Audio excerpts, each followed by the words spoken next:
Well, welcome everyone. I guess we started receiving people into the webinar. It's 91, 92, so it's slowing down. 97, 900 total of us. Okay, so a very warm welcome everyone in today's webinar session on managing field research with social distancing in times of COVID-19. For those of you who are attending this webinar for the first time, let me briefly introduce you its background.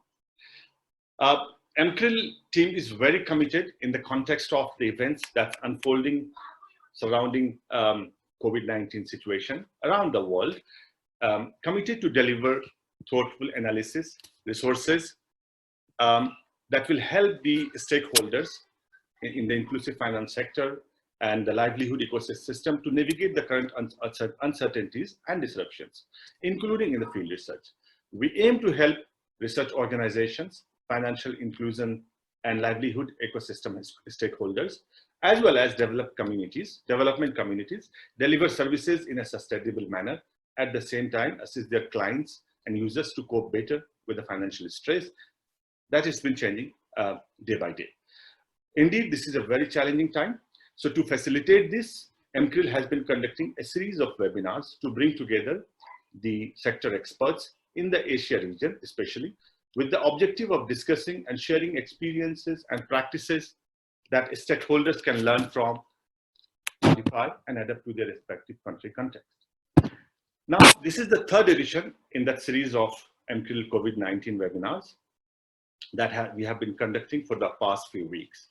The previous two webinars dealt with issues in coping strategies for the microfinance ecosystem and digital lending sector. This webinar looks at the practicality of conducting field research in the context of field uncertainty and disruption. We have a very promising panel here to discuss the context of, to discuss the issues that we are going to raise in this webinar. Before I come to this webinar's practicality, I would like to basically sit down. I'd like to introduce the context in which that we have set out this webinar. That is precisely rooted in the COVID-19 fallout. We all know that COVID-19 situation has led to a situation where most of the field research are being halted due to social and physical distancing norm under the current lockdown. COVID-19 pandemic have really taken a toll for all of us and for all kinds of research, be it scientific research, be it longitudinal experimental research, be it development research, be it academic research.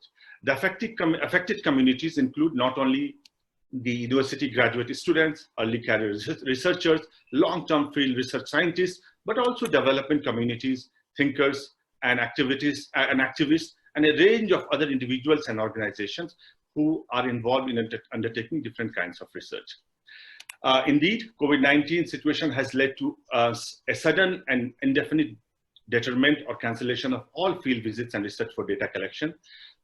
This is seen to be yielding a very low research output and lower research activities, which is leading to growing uncertainty and lack of practical guidance on knowledge sharing. The end result or the end result of the COVID-19 situation is basically can be seen in the three manifestations. One manifestation of or one response to the COVID-19 situation is the change in the kind of research. A lot of field-based research is being now converted into desk-based work. So a lot of people, especially economists, are very happy to argue that they're fine, they can continue doing a lot of desk-based research work using the secondary data. That's one cohort of people who are responding by shifting to the desk work. The second kind of majority of the people have actually relying on what is called culture of cancel and postponement. So what they're doing, they are basically hoping for the situation to improve. They're doing nothing. They're very frustrated. They're waiting that the COVID-19 situation will subside and things will improve and they'll resume their field work. Now, there's a third kind of response, and that response is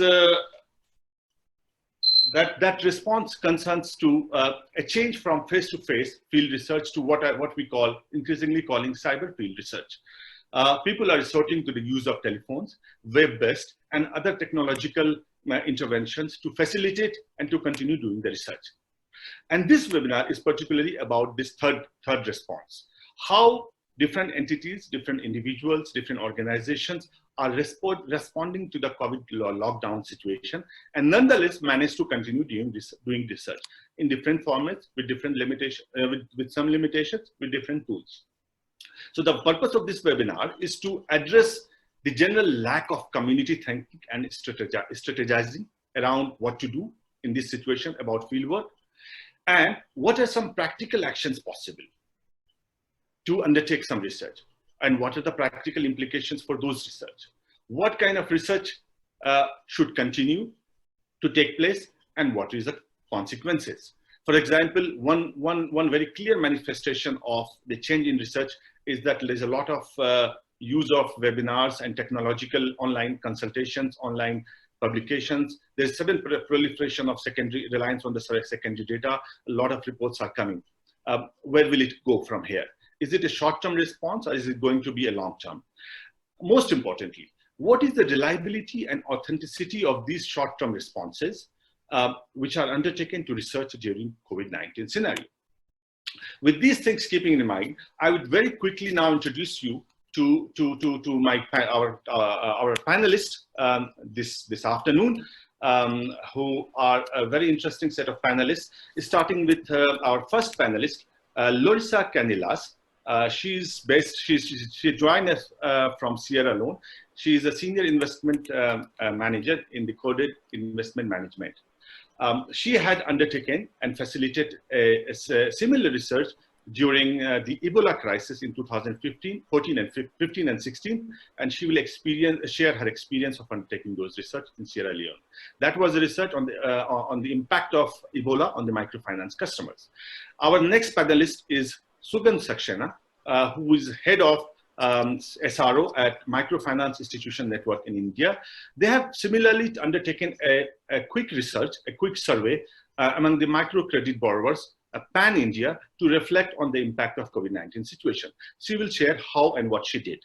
The third panelist we have is Prerna Saxena, who is a financial inclusion specialist at the IFC, the World Bank Group. She has also continued to facilitate some surveys and field research during lockdown. She's going to discuss at least 2 cases that she has successfully facilitated and continue to manage the research. And our fourth and the last panelist is M-CRIL Cooper, who joins from Cape Town in South Africa, who is the Director of Customer Success in the data collection technology called Service CTO, managed by Dobility Inc. He'll talk about his further technological move from computer-assisted personal interviews to computer-assisted telephonic interviews. I will ask all the panelists to switch on your voice and just say hello to our audience once, and then we come back to Cornelia. Hello, everyone. Hi, good afternoon, everyone. Good to be connected. Hi, everybody. It's really good to be with you this afternoon. Thank you so much for having me part of this webinar.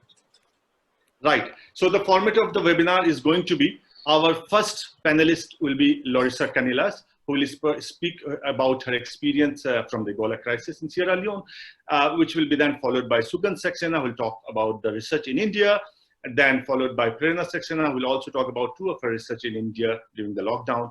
And the last panelist, M-CRIL Cooper, will talk about the role that technology can play in continue facilitating this kind of research. So over to you, Larissa, now.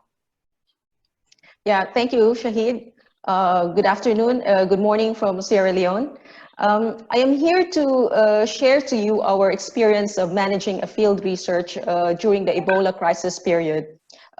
If you recall, the Ebola outbreak in 2014 to 2015 affected 3 West African countries, Guinea, Liberia, and Sierra Leone, of which close to 30,000 people were infected and 11,300 people died.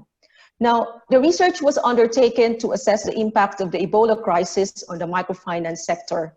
It was sponsored by CordAid, an international development organization based in the Netherlands, and a very active microfinance investor in Sierra Leone since 2009. The research was carried out by IANI, Inclusive Financial Sector Consultants, also based in the Netherlands, in collaboration with the Sierra Leone Association of Microfinance Institutions.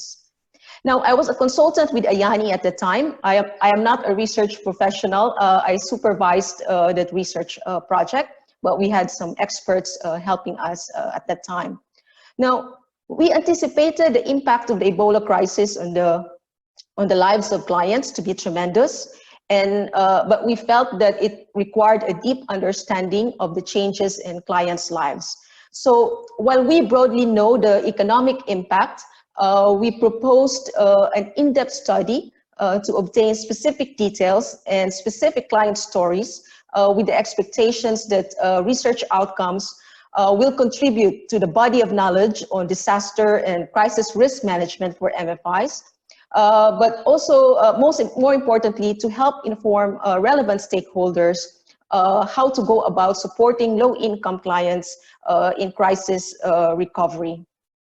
So to assess the client level impact, the research was designed to understand the financial transactions, behaviors, coping mechanisms, and external factors affecting clients during that crisis, and to trace the impacts in real time.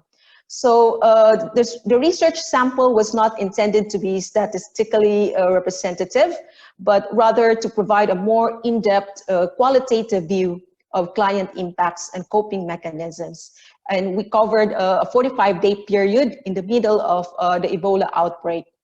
84 microfinance clients were visited every 2 weeks during a 45-day period to track the changes in their incomes, their expenditures, and changes in assets, and also to check on their well-being and coping mechanisms.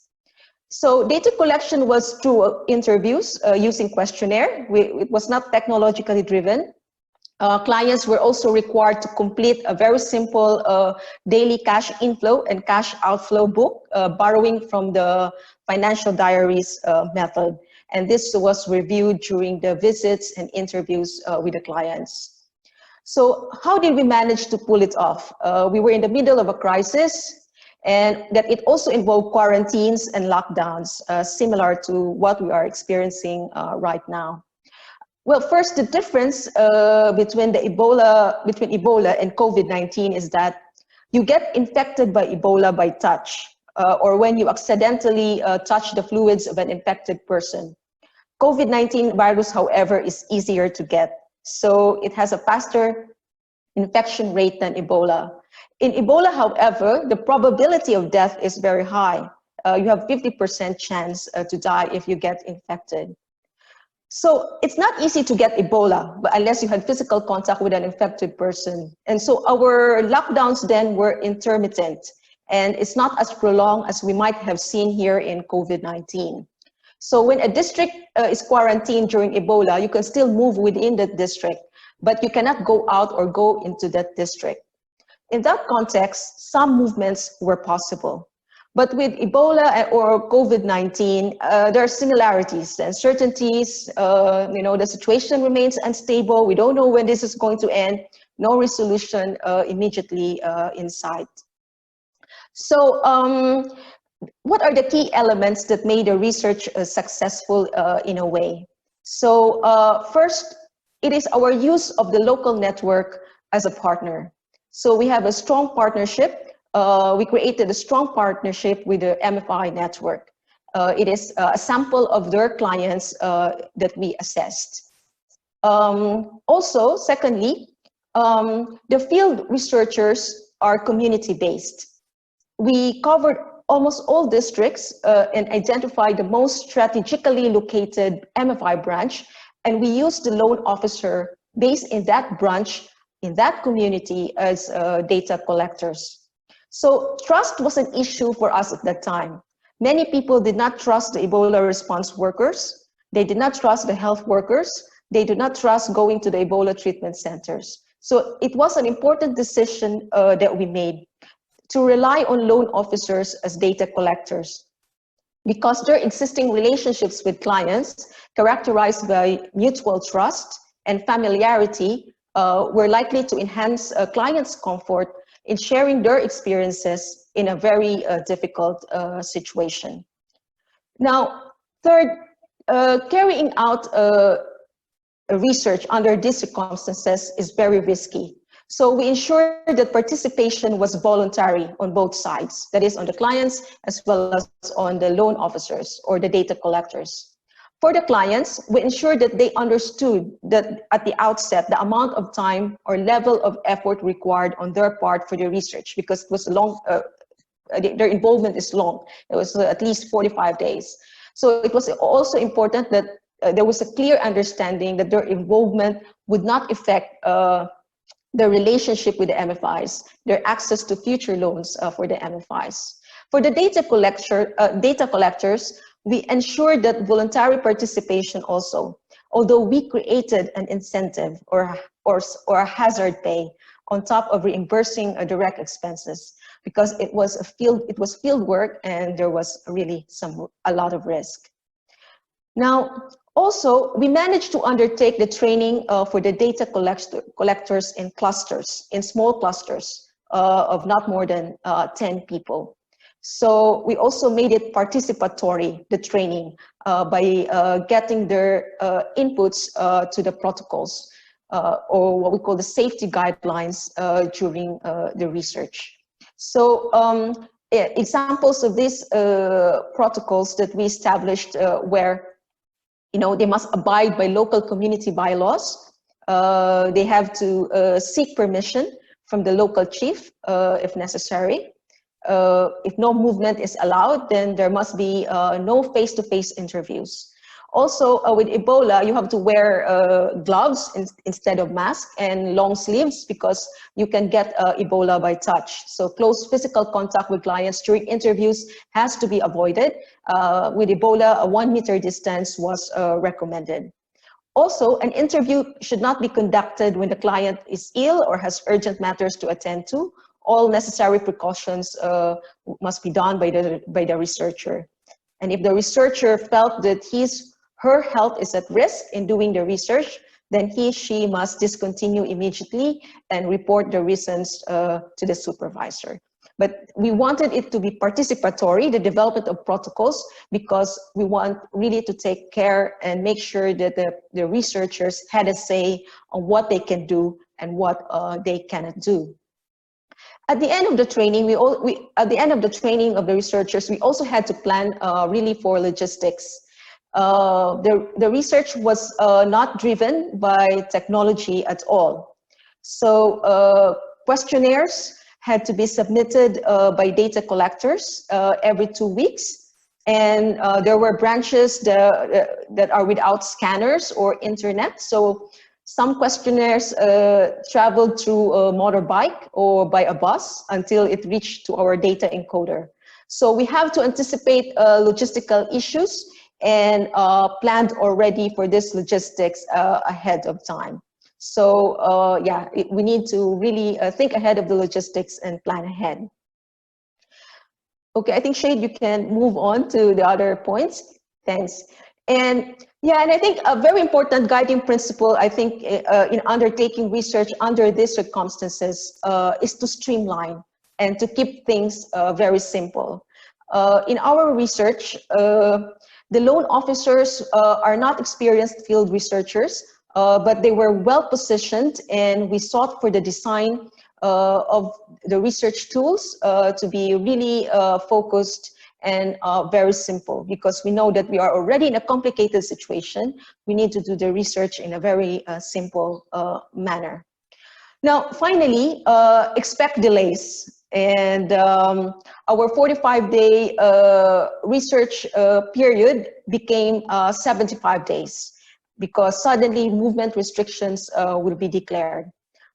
We had to establish, however, some minimum requirements so as not to sacrifice quality. So we were planning for delay. We planned, like, if we cannot do this in every 2 weeks, then what is acceptable? So I still come up with good quality, and we say, okay, let's have at least a once a month visit that will be acceptable. So it was very challenging. We had a number of limitations, but in the end, the MFI network in Sierra Leone was able to raise donor funds as part of the Ebola economic recovery efforts, using the research study that we carried out. So that was our experience during the Ebola crisis. Thank you, Shaheen. Thank you very much, Larissa. Thanks a lot. That was quite a useful feedback. I think with proper research training, establishing the research protocol, and using the network is the key to materializing research in a very, very practical manner in situations like this when there's a lockdown. Thanks a lot. I think that was quite a useful feedback on carrying on your research despite the lockdown. I'm sure there'll be a lot of questions, and some of them started coming already.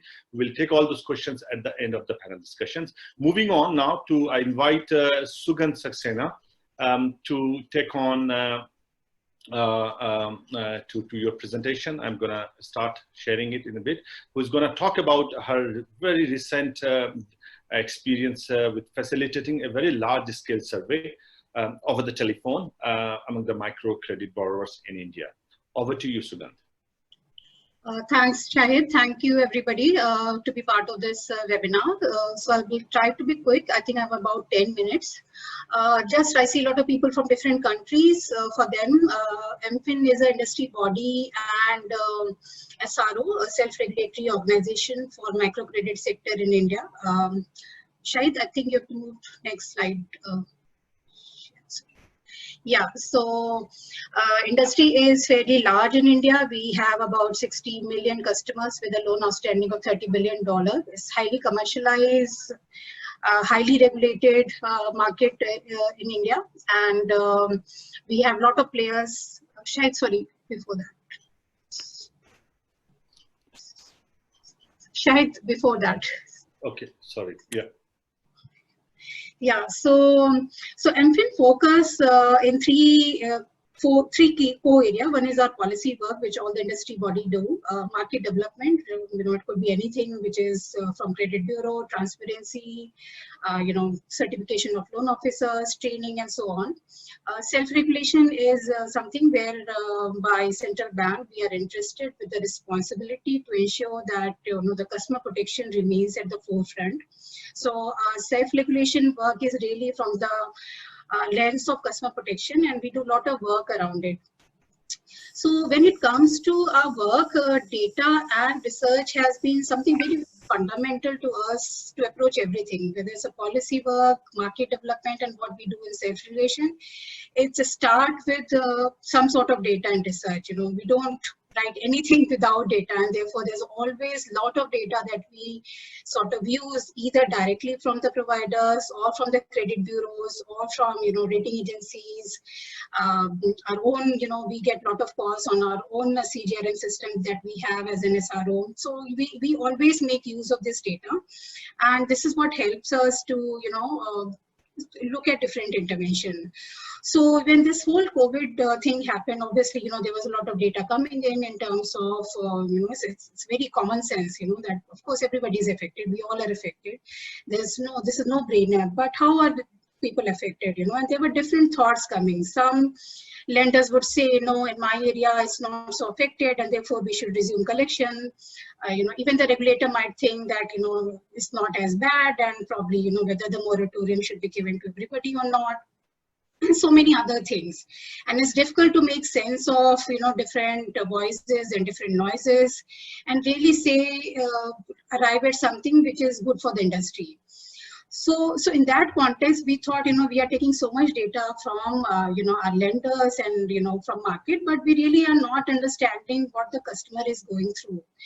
And ultimately, our intervention, whether from the policy angle or from the business angle, have to be driven by what is happening to her, and what she needs at this point, and what would probably take for her to come back. So this is how we started about, conceptualizing. It was, just one thought it came, and we shared the thought with our members, and they just completely lapped it because they thought this was something which was very important. So very quickly, within 2 days, we designed the survey. I myself and along with some of the team members, we did few interviews ourselves to see how the customer are responding, and then came out with a set of questionnaire or the survey methodology that we would be adopting. So what we did was, based on some sample tests and talking to lenders, we consolidated 10 questions. We kept them. We tried to keep them as objective as could be, so there is,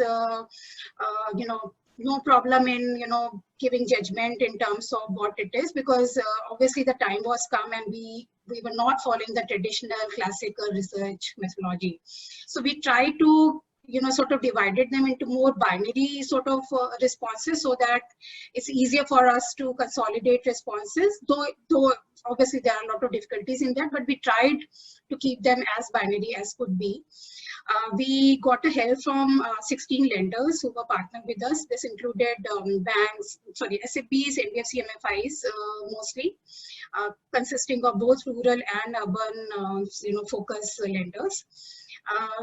They in turn pulled in 500 trained employees from who were then given, in 2 days through Zoom trainings about how the survey has to be conducted. And it was completely online data collection. So we created a Google form where they just have to, choose their own lender and then start, just fill the survey, and data was automatically collecting. So it was also giving us on a real-time basis how many responses are collecting. Is there any bias which is coming? For example, in between, after 2 days, we thought that it was becoming more rural-centric because most MFIs, NBFC MFIs are more rural rather than urban. So we immediately asked some of our lenders to, focus more on urban, because we thought otherwise it's getting very, very, rural bias. So that really helped us in between to, change the methodology as we wanted.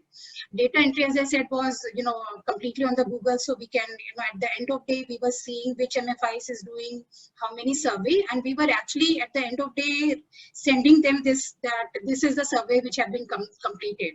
So it was also in some sense, some competition between them, because everybody wanted to be doing more because this is what they had committed.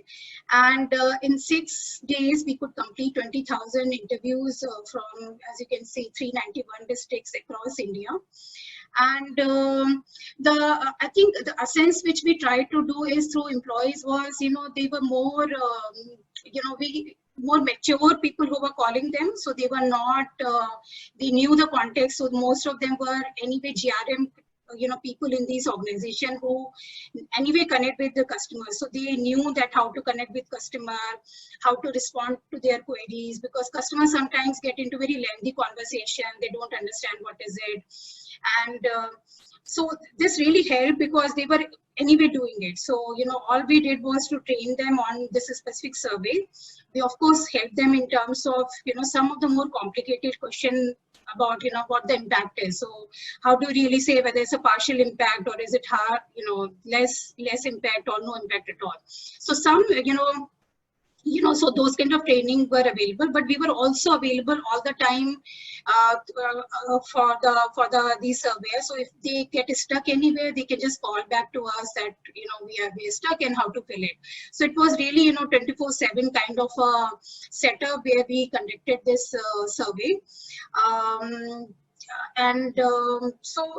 Yeah, so this was survey in terms of methodology, and then in terms of collection and result, I think it was easier because it was all Google survey, which is consolidated data and published report within 3 to 4 days of data collection, which also helped because it was so standardized in terms of responses that you really don't need a lot of analysis and sorry, just one second.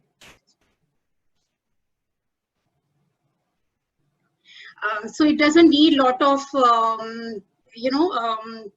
lot of crunching or cleaning of data, because data was very clean. There were some issues where we thought the responses were aborted, but otherwise, out of 22,000 or something, we could get very clean responses from about nearly 21,000 surveys. So that really helped that, there was no junk coming into the system. The other thing which we sort of emphasized with our people was also that do not get into a lot of conversation with the people you are talking to, because so when they spoke to them, there was no relationship. So they never said that we are calling from this company.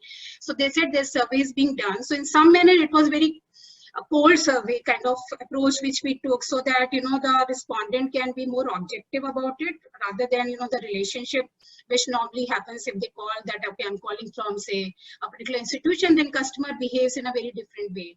So it was done in a sort of market research kind of environment, so that responses can come, we can be more efficient and responses can be more objective.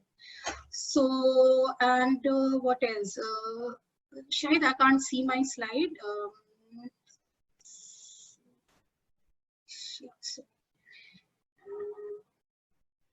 Yeah, so what did we learn? I think, again, for us, the biggest learning was the network's leverage. Honestly, we never anticipated that we could do so much when we started. I remember we talked to Prerna and we said probably 5,000 candidates would be a good number. And we actually have to stop it because it was going on and on. So, and we saw people, filling surveys late in the evening. And so I think people, MFIs really work very hard, and they completely took this as their own work. They never thought that this is something which M-CRIL is doing. So they took it as their own work, and they were the reason of this success. The other thing was use of technology, and something which I think is we are learning in this crisis. We never thought we can do meetings, we can do so many things using technology. Now I think for past 1.5 months it has been most difficult phase for the industry, and amazing use of technology which is being done by our members and M-CRIL in terms of everything. So that's something which I think is a good learning, and I hope it continues. Third was we, as I said, we had a very I don't know how to say, but it's really was some kind of thing that, okay, we wanted to get this done within a week and publish the report within a fortnight, because the situation is so dynamic that if we do something which takes 3 or 4 weeks, it's actually obsolete, because things are changing so much. So we really, a lot of things, not just this M-CRIL is doing, is just like we have only 2 days to respond and you have to come out with something. So I think that, thinking about, that was very important for us to be efficient and not really do overthinking around it. Whatever we are understanding, we are honest about it. That is important. And we are trying to respond to the crisis as we are seeing it. And this is what has been the focus of this particular research also. In terms of learning, I think we have sent this out to members and to the regulator, and we hope it's giving us good results. We have probably will try to repeat the whole exercise once again after a few days, so to see that whether there is a change in the perception. And yeah, so that's all from me. I think anything, Shahid, want to add? Oh, no, thank you very much, Suganji. That was quite a fast summary of a very fast track research. And yes, we understand that's a huge sample, 20,000, over 20,000. But I think you managed to do this because you kept the focus very clear. The questionnaires was very short. The indicators were very well defined. I think there are obvious questions around sample selection, around the objectivity. One of the issues I'm sure is to what extent the objectivity of the data collectors can be maintained, given that they're from the same MFI industry and they serve the clients on a daily basis. So how could they, their subjectivity could be controlled and all that. But that apart, the delivery in terms of getting achieved the results and practicality of is something is superb, excellent, and that was well achieved, as you summed up very well, that it was kind of working in a war zone environment. And we had the experience of doing the fast track research as well, so I could very well empathize. But congratulations on that, and we're looking forward to for the report to get out, so that everyone can benefit from this in terms of detailed explanations of how it was achieved. Now, okay, so now given the time limit, we move on to our next panelist, Prerna Saxena from IFC. I'll hand it over to her, and please take your time now.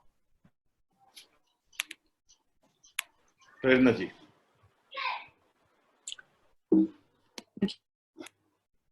Shahid ji, I think the afternoon coming from the attendee side also. So I'm very pleased to have everybody here. The first two participants, the speakers have anyway set a very good tone of what we can manage to do with limited resources. I would say that in our case at IFT World Bank Group, what we're trying to do right now is staying connected with our stakeholders, ensuring that we know what is happening in the lives of people who matter to us, and trying to learn from what others are doing, not just in India and Asia, but people outside the entire world, in various countries, what is happening. And interconnectivity makes a big difference in that, because only when we know, when we have the benefit of knowledge, we can stay ahead of the curve. When we learn that what is happening in China, even before the lockdown started in India and South Asia, we were already prepared in some way or the other to continue our work in the lockdown status already. I wouldn't say we are like a normal situation the way we used to function earlier, but we are still, I would say 70 to 75% of what we wanted to achieve, we are achieving. And that is only because we are learning from others' experiences. One more thing before I come to my topic exactly is what we are trying to do is we are not trying to be perfectionist at this time. We are not trying to create a lot of new knowledge. What we are trying to do is go ahead with what is the best possible outcome that we can achieve with all restrictions, as well as preserve what we already have. Let us not allow our current stakeholders, our customers, our knowledge to decay. So that is the prime objective.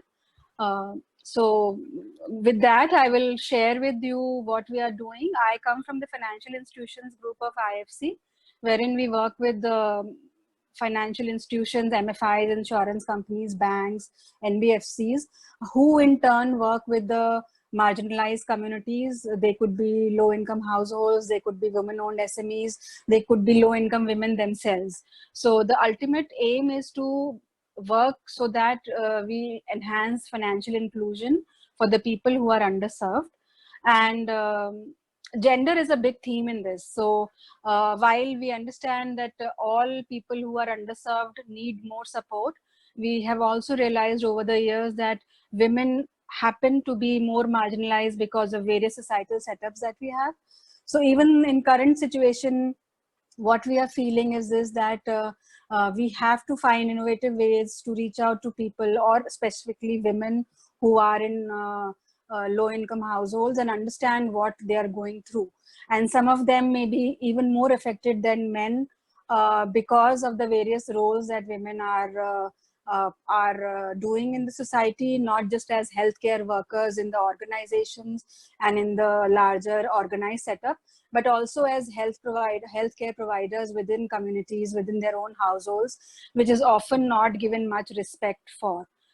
We also understand that women are also going through challenging environments wherein people are restricted in small locations with the current ongoing lockdowns in South Asia.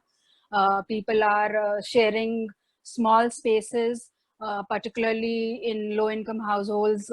7 to 10 people may be living in small rooms and small houses, which restricts the, if I can say, the freedom of women in their own houses. Some of the times they're also getting affected by domestic violence, increased domestic violence, and even their own health and hygiene takes a backseat. So we in India have been working with a large women's organization. Shahid, we can go to the next slide. We are working with a large women's organization, and it's a big program that we have with them. And while everything was moving well, this COVID-19 struck and the lockdown started, and we felt that keep aside our regular program activities, we need to be more sure of what are our end beneficiaries going through and what do they want.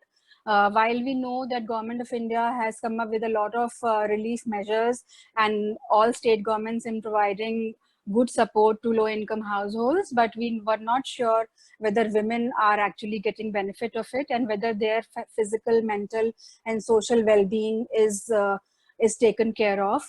So we decided, along with the organization, to do a small survey on low-income women, and also do it on our own. We didn't want to really assign it to a third-party organization or an established research firm, because this was a relatively private and sensitive topic for women. I don't think everybody would want to speak to an external agent over a phone, or a in a situation where you can't see the other person about what they are going through. So what we did is that we desired a very simple questionnaire, which was not really open-ended, because we also understood that some of our respondents may not have the liberty to speak their mind in presence of other male members or other family members in the same room. So we designed a survey which was very simple, some 20 questions, and which had options. Women could either say yes or no, or 1, 2, 3, 4, not more than that was required. And we also thought that it would be good to only appoint other women who knew the respondents well to reach out to them. So in every community, we have community leaders, we have some elderly ladies, or some more advanced digitally savvy women who could perhaps take the role of community leaders, who could reach out to them. And the women who were expected to be our respondents could open up their hearts to them. So we chose close to 10 data collectors or leaders, if I may call, in each district. We decided to have a sample of maybe 100 women respondents in each district. And we thought of doing it in one particular state to start with, just to see how our methodology is going. So we started that, and we started developing the survey. Then we put the survey on Google Forms, so that there is no issue of people not being able to update their responses, and then mistakes happening because people are not able to compile the data. We are all very cognizant that women or people who are going ahead and doing the survey are not trained researchers. So we wanted to keep it very simple. And then there was this question of who's going to train these women as to how to go ahead and contact and record the responses. So we formed a small team of IFC resources, and we connected with these women community leaders through digital means, and we did a webinar just like the way we are doing right now. And we spent 2-3 hours in explaining to them as to how we can reach out to women and collect that data. And I must say that I was extremely impressed with the way we got responses from these women surveyors or data collectors, if I may call them, because in the past I have known some of them, and they were little resistant to connecting with us remotely, and using digital media was not their first choice. But as all of us are adapting, and I think when challenges are there, we all brace up ourselves and we do better. So these women, they were really very strongly coming forward to support the survey, and they trained themselves, they empowered themselves to use digital media. And so just about, I think 10 days back, we launched the survey, and we already have some 738 respondents, and maybe by the end of the day, I'm hoping we'll be close to 800. And that is how we are collecting the data, and from tomorrow onwards we are going to start the analysis. I'm hoping that the data collected would not be much of an issue, because the responses were kept really very short, and we were also aware that we have to keep the interaction with each of the respondent very limited, because they were not in their comfort comfortable environments to speak to us. So this is one of the cases I wanted to present to you. We are yet to do the analysis and come out with our short and medium term interventions, but I'm hoping this will give you some idea how we are progressing. The second one which I want to share with you is one of our engagement with the leading payments bank in the country. And this is again an IFC supported technical assistance work that we have been doing with them for last 3 years. And June is the end of that project. And we wanted to do an impact assessment survey. And we were also obliged to provide this survey findings to not just IFC management, but also to the donors in the larger ecosystem who had supported us in this work. So what we did is that while we had designed the survey and we had done some kind of sampling in February and early part of March, even before this COVID crisis became very severe in India. But by the time we were ready to launch, the lockdowns were announced. And we thought that we kind of knew that these lockdowns are not going to get over very soon. Because the way things were happening in East Asia, we were seeing countries were in lockdown or restricted movement for 2 to 3 months. So what we decided is that we will change our methodology and we'll still go ahead with the impact survey. Instead of doing a physical field survey, we converted to a telephonic survey, and we used CATI, which is computer assisted telephonic interviews. I think something which my next participant, Amrik, would be talking more in detail. So we used CATI to do telephonic surveys. We hired a firm already. So the interviewers were sitting from their homes and calling people. We reduced our sample size from 800 to 500 because we wanted to be realistic. And we used the firm's software data collection for getting good results. We are also doing supervisory calls along with the firm to see that there are no biases or compromised responses coming on the survey. So again, the survey is ongoing, and we are hoping to get some good results in another week or so, and post which we will go to analysis. So both my examples are work in progress, and we are just hoping to get some effective analysis out of it. What I wanted to say is that there are challenges, there are limitations, but the world is not going to be the same as earlier for many more months to come. So we just have to move ahead. And as I think Larissa said in the beginning, we have to be ready for uncertainties and delays, and we have to just ensure that we use our experiences and brain power to make good use of whatever analysis we are getting right now. I think I'll stop there, Shahid, and over to you. Thank you. Thank you very much. Thanks a lot. I know you had a lot more material to say, but lack of time is something we have to bear in mind. Prernaji, excellent. I think your determination to continue the research that we have also talked about before the panel is just encouraging enough for us, even for those who are hesitating to continue their field work. They are at halt. They're hesitating what will happen. They're still exploring options when their options are already there. Technology is there in the market. Some people are reluctant to take a survey over the phone. I mean, the fact you guys are going ahead with full conviction, and while also maintaining the quality and ensuring that supervision and necessary research control remains over the fact. We very much look forward to the outcome of the research.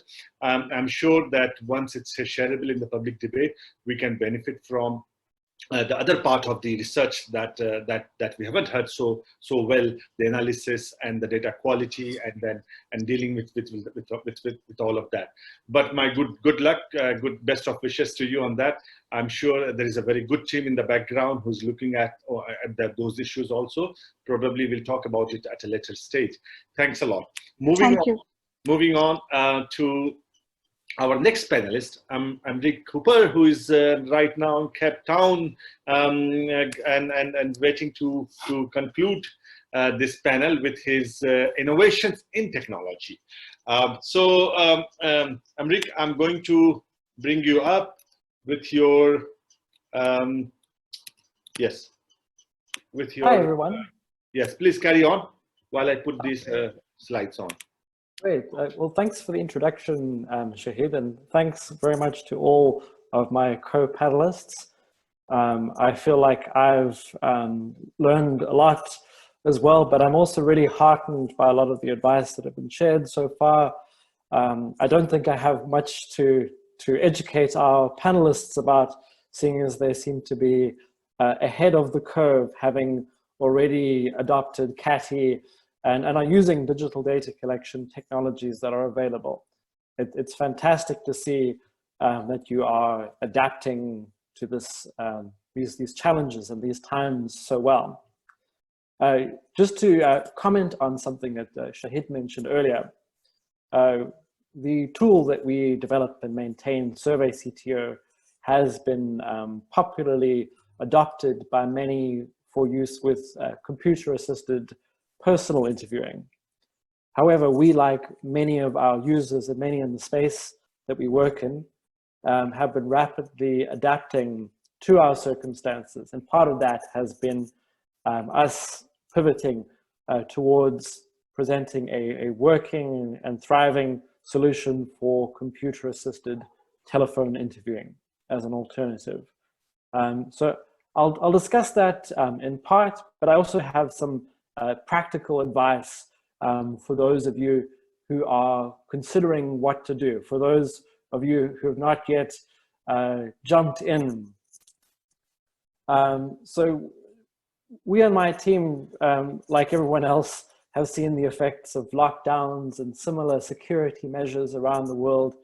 And personally, I'm not convinced that organizations which are historically invested in answering important questions through primary research can easily pivot to secondary sources of data to do the work that they need. Primary data is crucial for managing and studying certain outcomes in the world, and we can't escape that. Computer-assisted telephone interviewing, or CATI, is a strong option for many organizations doing data collection.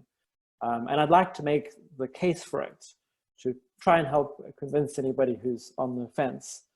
But you should still consider your options. CATI is not the only tool. There are options like SMS surveys, web forms, interactive voice recognition surveys.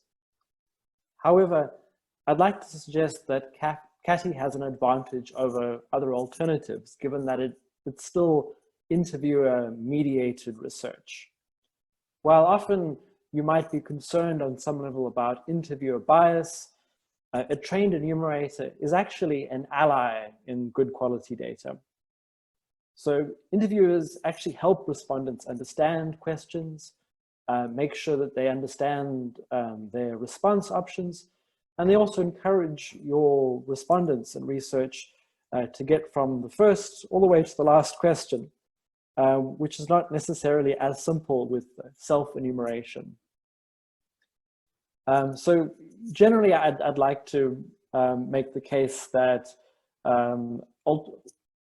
it's quite a big leap to self-enumeration, and particularly depending on the level of complexity and the length of your inquiries, it really does help very often to have a trained interviewer in charge of collecting that information.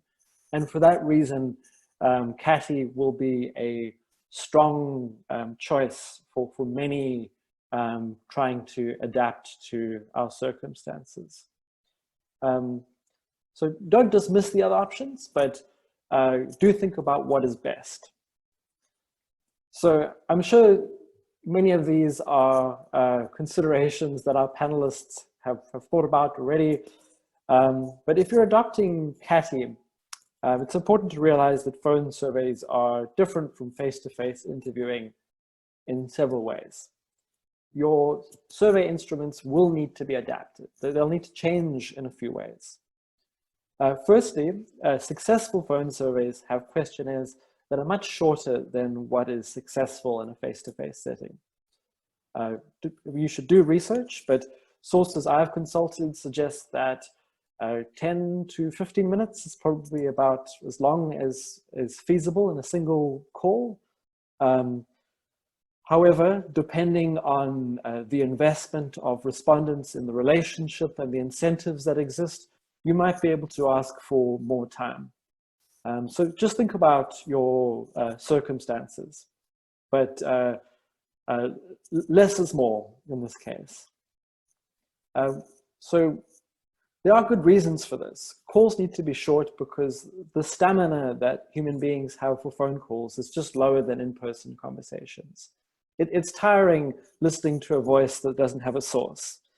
And I would like to make the case that people are also just more hospitable when somebody has come to their home to ask for help. So that's one of the things that you have in your favor with face-to-face, but that's not something you can rely on here. Another key challenge is that phone conversations can be interrupted for all sorts of reasons. And your instrument needs to be able to help your staff on the project cope with these interruptions. You might be able to redial and reconnect with some respondents to continue interviews, but that won't be the case always. So your systems, including the instrument for collecting data, needs to help you adapt to these circumstances, to accept in cases that the data you've managed to collect up until now. So a few coping strategies. I'm sure there are others which are good to think about, but one is that think about the importance of your questions. Make sure that you have your most important questions up front, so that you're always getting the most crucial information.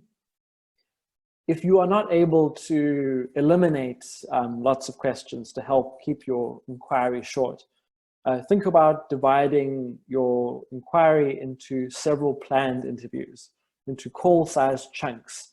So you might recall respondents over time to fill the information gaps that you believe are essential.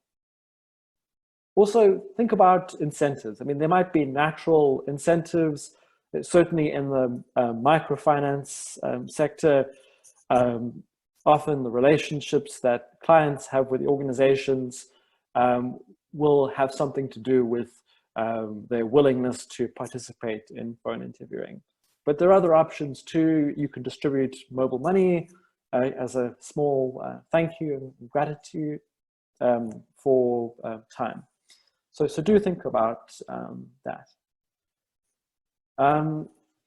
So I'm sure that this is something that Sukand can tell you about as well, just in terms of preparing a team to do the work.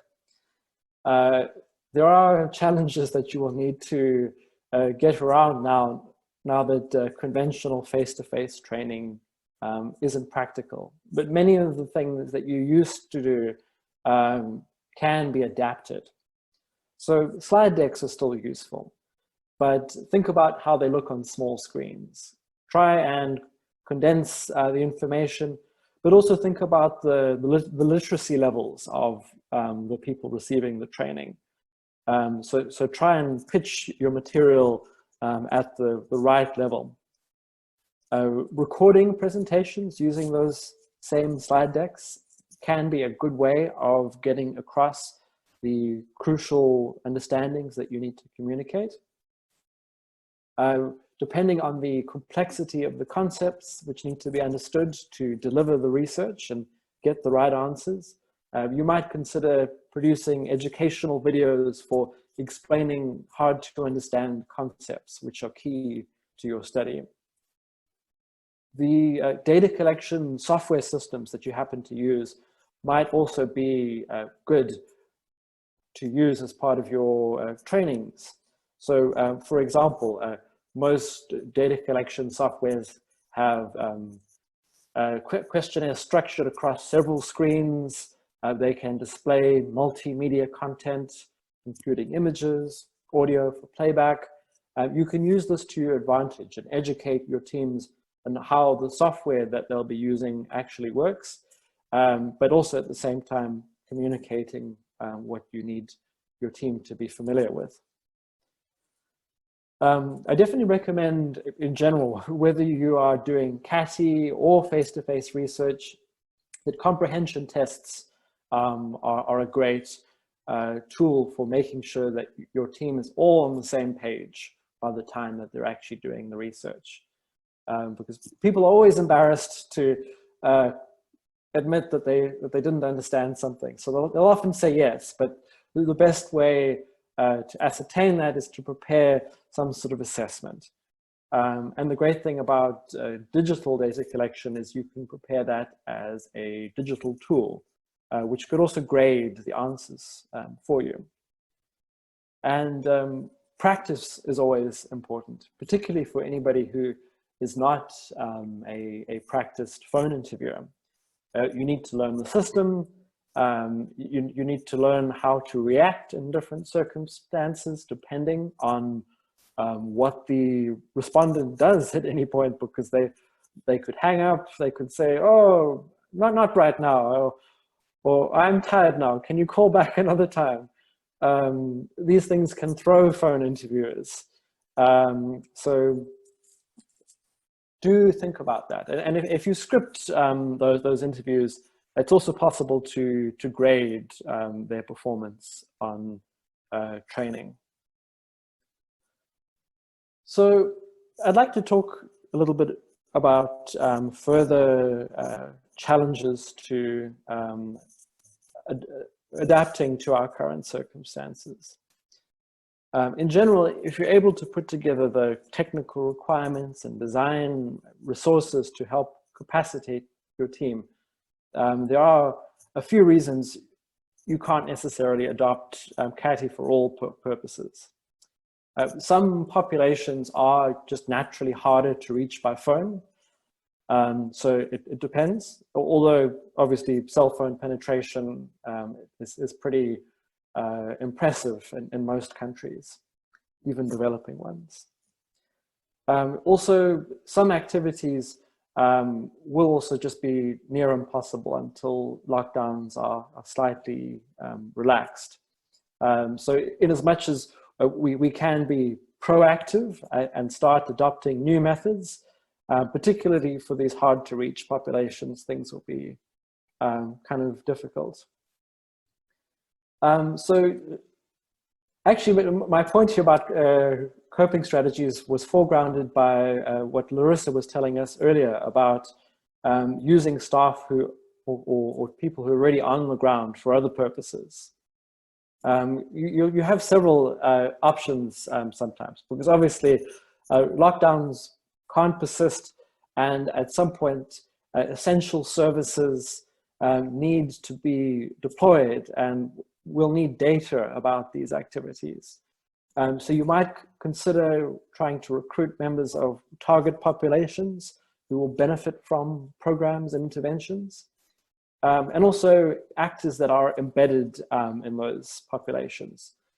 They might be loan officers in some cases, but they also might be health workers who are delivering essential services that might double up and help you on the ground, filling the gaps where you're not able to use alternative methods like CATI. So in summary, I think there's still a lot for us to learn and work out. But as long as we keep sharing our understandings, I think many of us will be able to effectively adapt to what could be our reality for some time to come. Thanks very much for hearing me out. Well, thanks a lot, Amrik.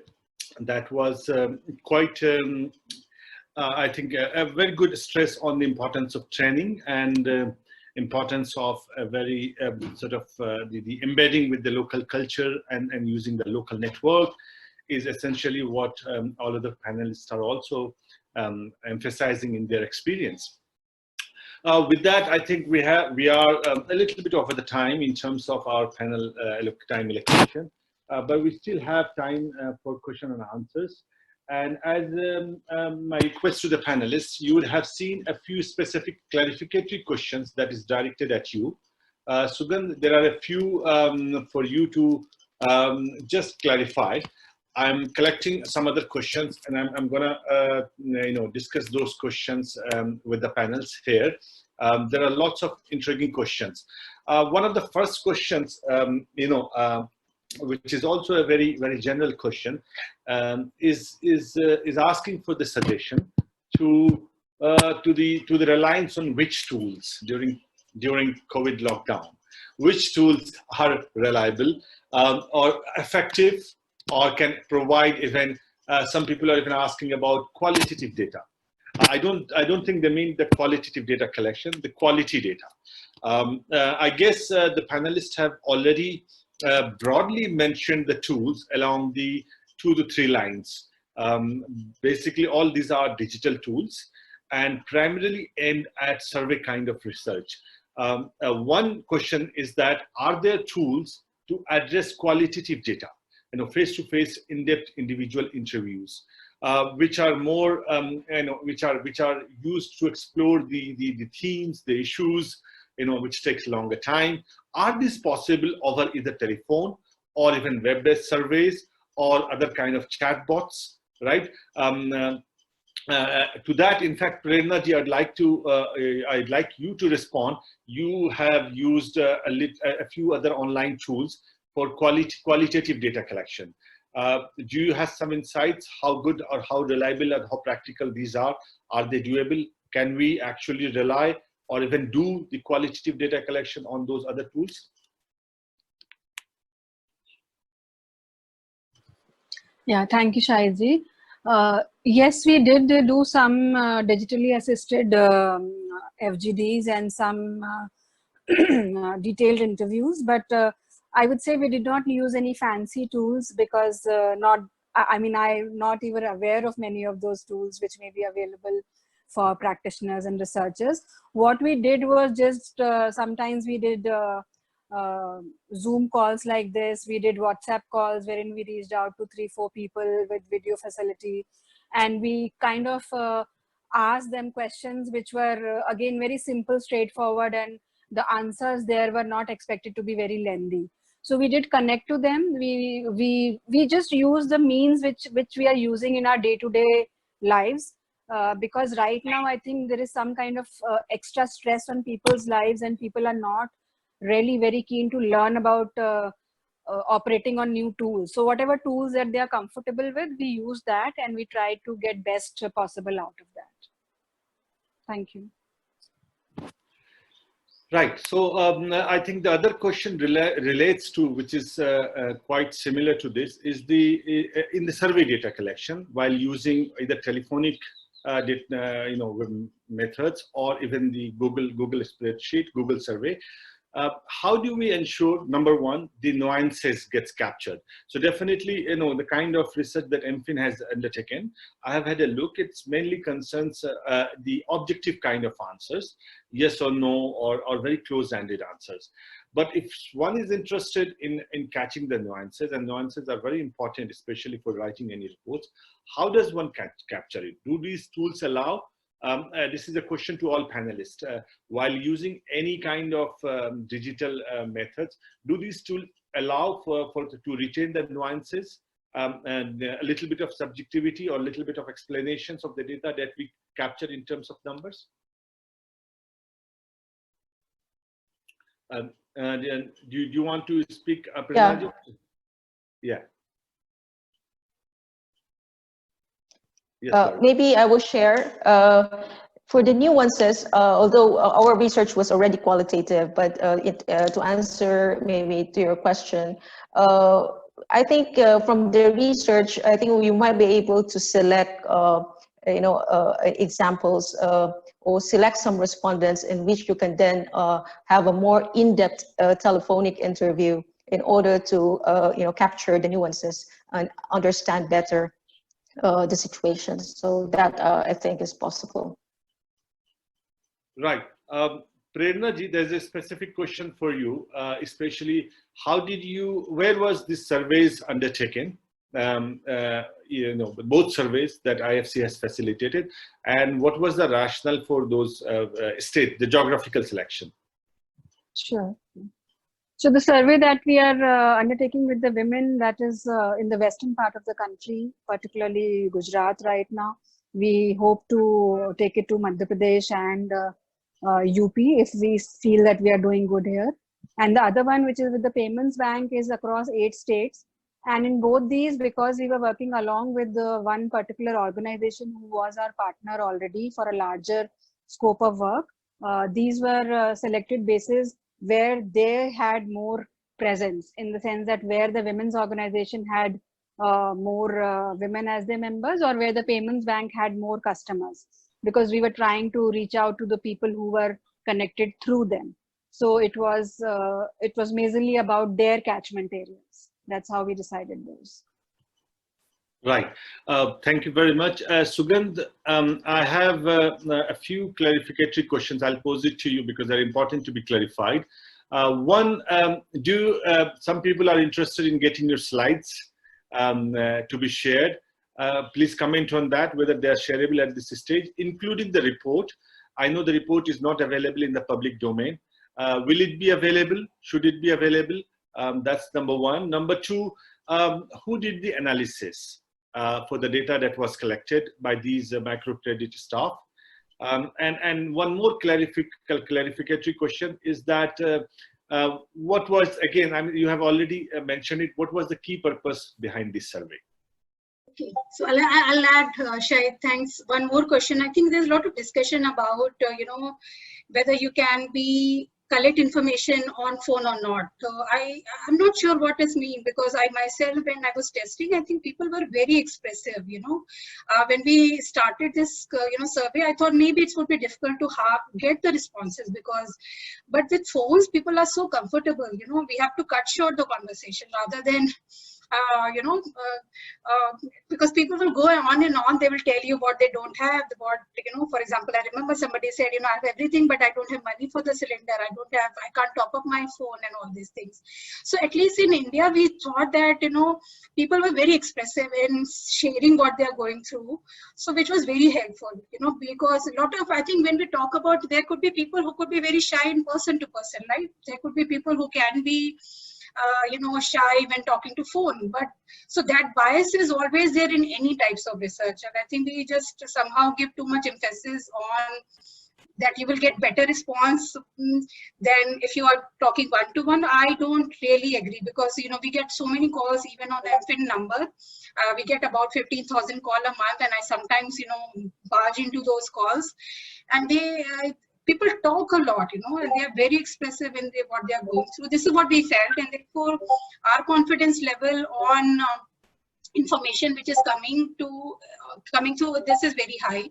The second thing was that the nature of the whole survey, it was so disaggregated, 16 lenders, 500.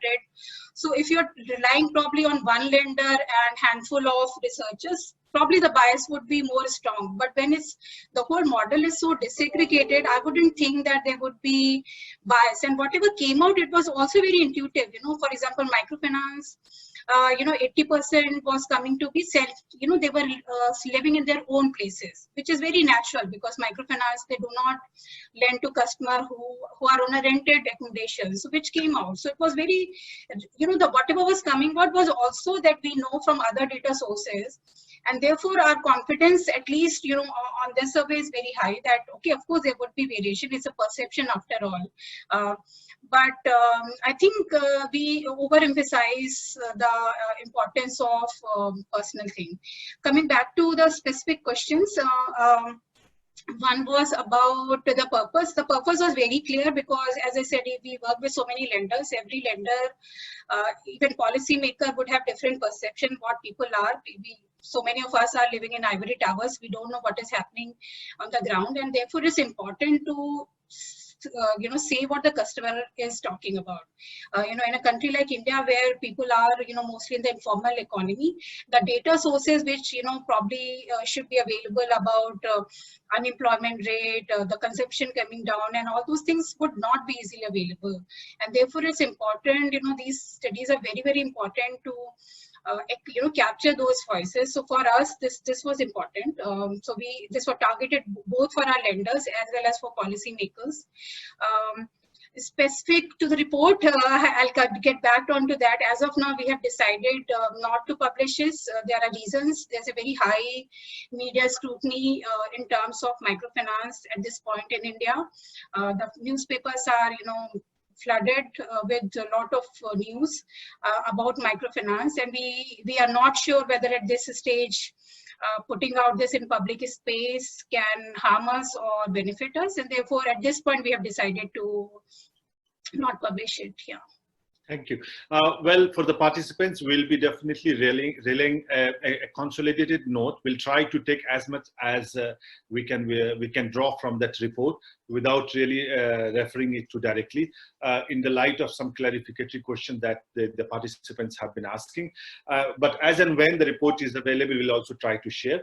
We have, I forgot to mention, we will reconnect with you after the webinar. Everybody who's registered will receive a link to video watch it. And later on, a few days later, we'll share the consolidated notes, including some questions that remain unanswered. But we are running short of time, but I have three very crucial questions from the audience that need to be answered very quickly. One question is for Amrik, a very direct question. Amrik, if you could just clarify it for our audience, can this CATI be also used for open-ended questions? What Yes. you have for those who are engaged in qualitative data collection through technology. Sure. So yes, that is feasible. You can have the the phone interviewer attempt to summarize if they're able to do so, but obviously, yeah, you need quite a good typing speed to be able to summarize or take down on the spot. But you also might decide to record portions of the call or the whole call for later transcription and qualitative analysis. All of those things are possible, but I suppose I'm just concerned that you might lose out on a certain layer of the exchange. There are impressions that an interviewer picks up in person, which may or may not be possible over the phone. And sometimes those are valuable. It depends on the research. But yes, it is possible to record those sorts of things. Okay, thank you very much. One and overarching question that we all have is, how do we maintain the objectivity and the biases in these are great undertakings. These are great responses, especially the ones undertaken by Larissa's team, by Prerna and Sugandh. All of these are great efforts and responses to a situation of helplessness and to a situation of complete stallment, where there are efforts made to make things moving.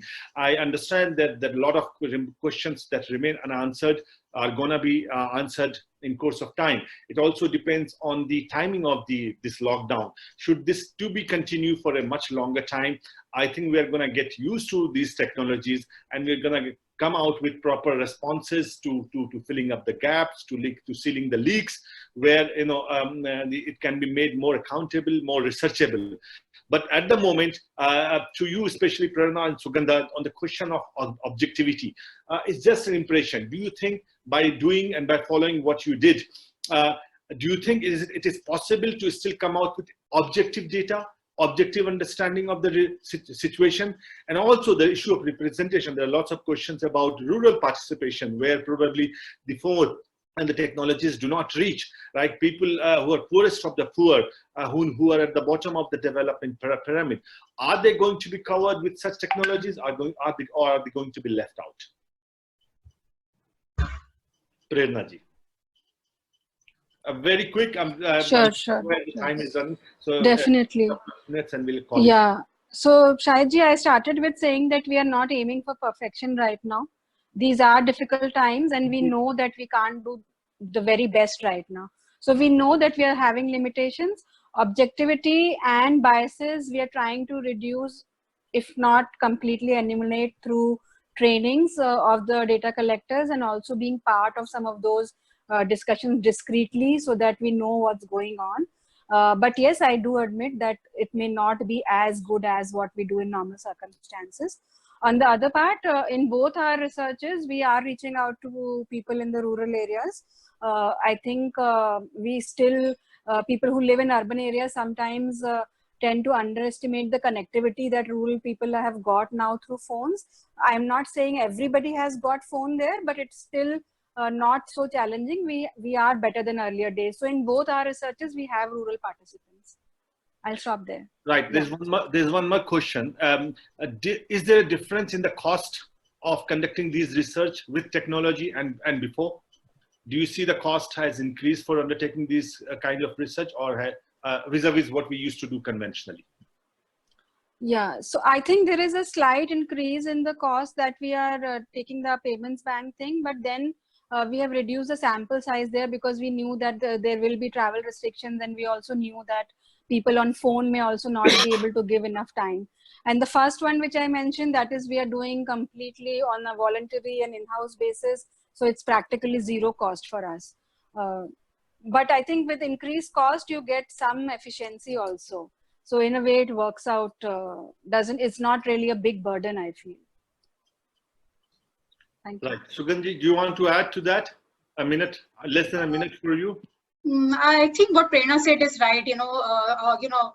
I don't think it would have been better if we would have reached out to customers in a physical way. I don't think so. And for us, it was much cheaper doing it this way than otherwise. Okay, very well then. We'll stop on the question answers. I would love to have taken, there are more questions. We'll probably try to answer in our consolidated response note for those who have registered. To sum up, I see this a very fantastic discussion by a set of experts who are actually not researchers. If you have not realized, these are technical experts. These are development managers, program managers who have taken a very bold, courageous efforts to continue doing what they were doing or what others were doing. So there are lots of technical, research questions, epistemological questions, questions of research nature that naturally arises, and they're going to be here, a lot of them. I myself have a lot of questions, but I think all those questions and all those concerns we'll keep for the next part of the discussion. If we see the interest continues in this kind of discussion, we may likely to come back for another webinar where we'll bring more research experts, university professors probably, to respond to some of these initiatives which are being currently undertaken. I have just learned today that in Bangladesh, BRAC has undertaken an excellent study during COVID time, and they have come out with a report. I have yet to read and look at it. In India itself, another universities have undertaken a large-scale countrywide research. All of these are very quick survey kind of research. So what we see are the responses in this third genre of a response, which is to do something with whatever technology, network, and solutions are available. In terms of consolidation of these responses, in terms of acceptance of these responses, I think there's a lot more time in the future that we would need to discuss and agree and probably cut it down to the level of expectations and requirements, and we'll talk about this probably very soon.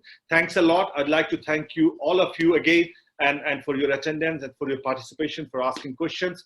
I hope you have enjoyed this session. We'll continue to be in touch, and we'll come back to you soon again. Thank you very much, everybody. Have a good day. A special thanks to my panelists.